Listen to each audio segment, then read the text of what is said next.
Hello viewers, നമുക്കിന്ന് soya chunks വറുത്തരച്ചിട്ട് തേങ്ങ വറുത്തരച്ചിട്ട് എങ്ങനെയാണ് ഉണ്ടാക്കുന്നത് നോക്കാം. അതിനു മുമ്പ് നിങ്ങൾക്ക് എൻ്റെ വീഡിയോ ഇഷ്ടപ്പെടുകയാണെങ്കിൽ സബ്സ്ക്രൈബ് ചെയ്യാത്തവർ സബ്സ്ക്രൈബ് ചെയ്യാൻ മറക്കരുത്.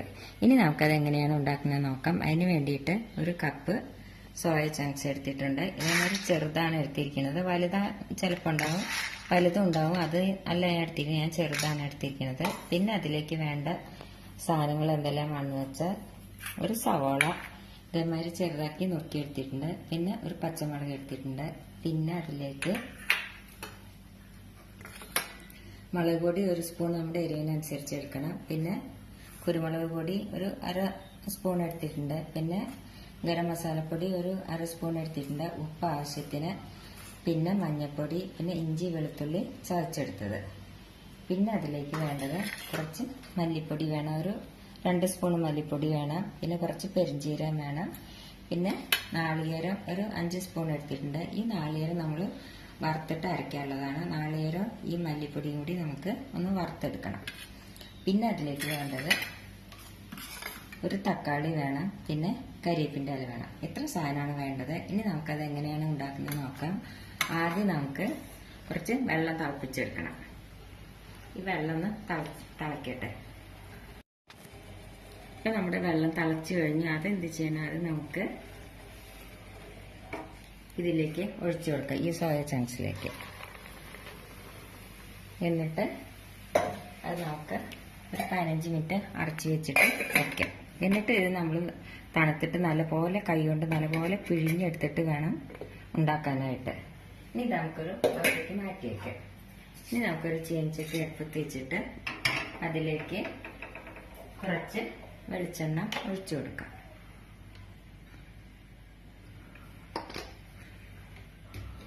അതിലേക്ക് നമുക്ക് ഈ നാളികേരം ഇട്ടിട്ട് ഒന്ന് നല്ലപോലെ വറുത്തെടുക്കാം.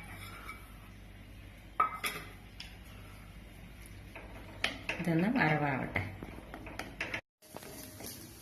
ഇപ്പം നാളികേരം വറവായി. ഇനി ഇതിലേക്ക് നമുക്ക് ഈ മല്ലിപ്പൊടി ഇട്ട് കൊടുക്കാം. ഇതും കൂടി ഒന്ന് ചൂടാക്കാം.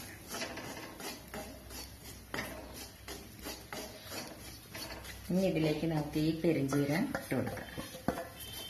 പെരിഞ്ചീരകം അധികം വറവാവണ്ട. ഇനി നമുക്ക് ഗ്യാസ് ഓഫ് ചെയ്യാം. എന്നിട്ട് ഇത് തണുത്തിട്ട് നമുക്കൊന്ന് അരച്ചെടുക്കാം.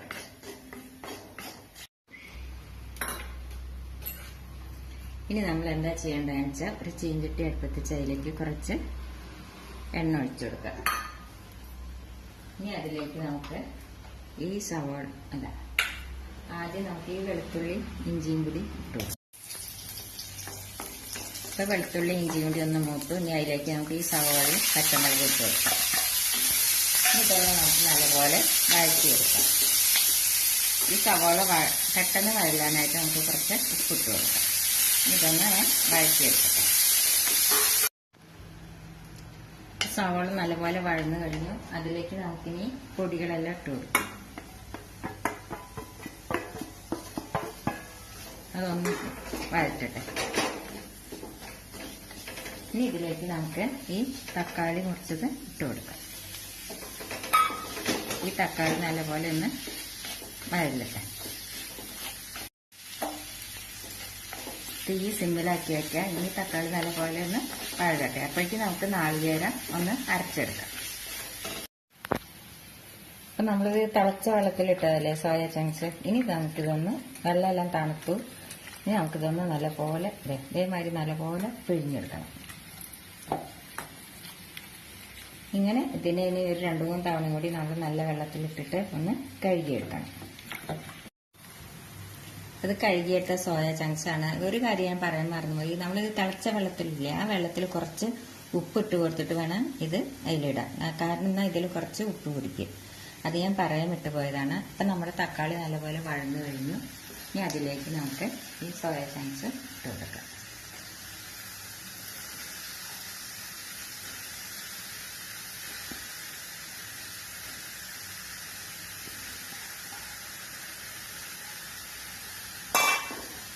ഇത് നല്ലപോലെ ഒന്ന് വഴറ്റട്ടെ. കുറച്ചും കൂടി ഉപ്പിട്ട് കൊടുക്കാം.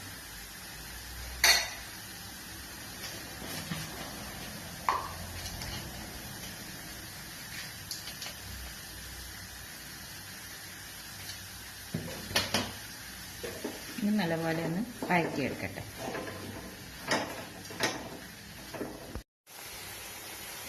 ഇനി നമുക്കിതിലേക്ക് നാളികേരവും മല്ലിപ്പൊടി എല്ലാം കൂടി വറുത്തരച്ചില്ലേ അത് ഒഴിച്ചു കൊടുക്കാം. ഇല്ലെങ്കിൽ ഇപ്പം ഇതന്നെ ഇതേമാതിരി ഫ്രൈ ആക്കിയിട്ട് നമുക്ക് ചോറിൻ്റെ കൂടെ സൈഡ് ഡിഷായി കഴിക്കാനും നല്ലതാണ്. ഇനി നമുക്കിതിലേക്ക് ഇത് ഒഴിച്ചു കൊടുക്കാം.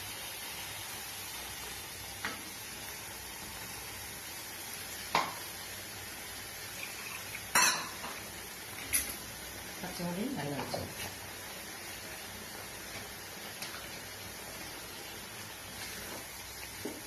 ഇത് നല്ലപോലെ ഒന്ന് തിളയ്ക്കട്ടെ.